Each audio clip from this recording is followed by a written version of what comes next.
Hello and welcome to the 5-bottle rum challenge. This was introduced to me a week ago where I found on Facebook a link to a YouTube blog from Kevin Crossman, the Ultimate Mai Tai, who suggested, why don't you take 5 different bottles and tell us what your number 1 favourite drinker is, number 2 a bottle you use to impress your guests, number 3 a cheap mixer, number 4 something great, something you use once a week, and number 5 special occasions and milestones.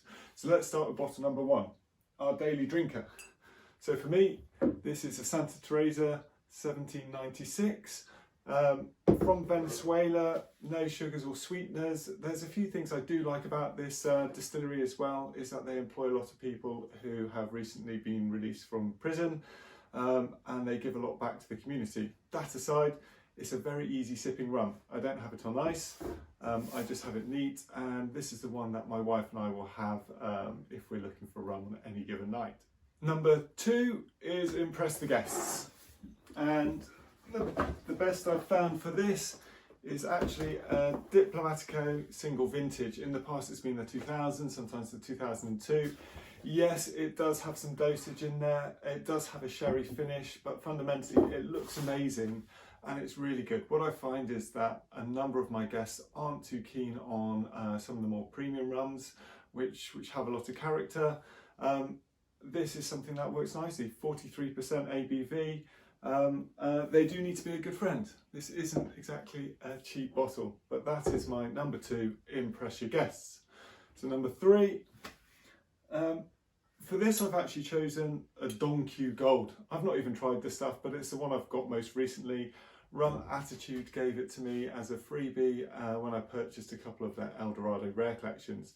My normal bottle of go-to mixing rum would be a Havana 3-year-old because I love a Cuba Libre, and there's just something about that and the cola in the lime that pops.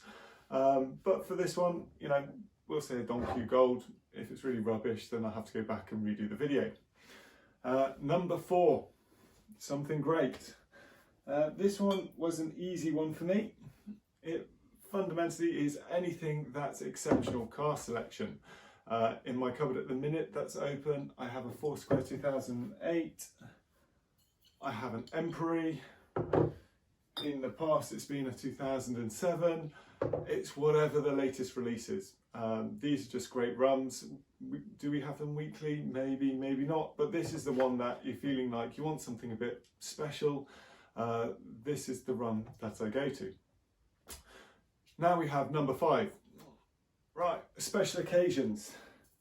Now with a special occasion rum, it normally needs to have a memory or a story behind it, or a milestone. So you could have opened it on a christening.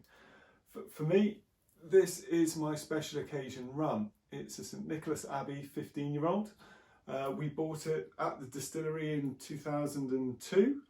We met Simon, the owner, and it was a very special occasion. I then didn't open it until I heard that my wife was pregnant, and I only share this with one friend. It's a good friend of mine, so once a year we get together and have a dram of that. It's running a bit low. I have made a sample for my drink and save scheme, which you can see in one of my other videos.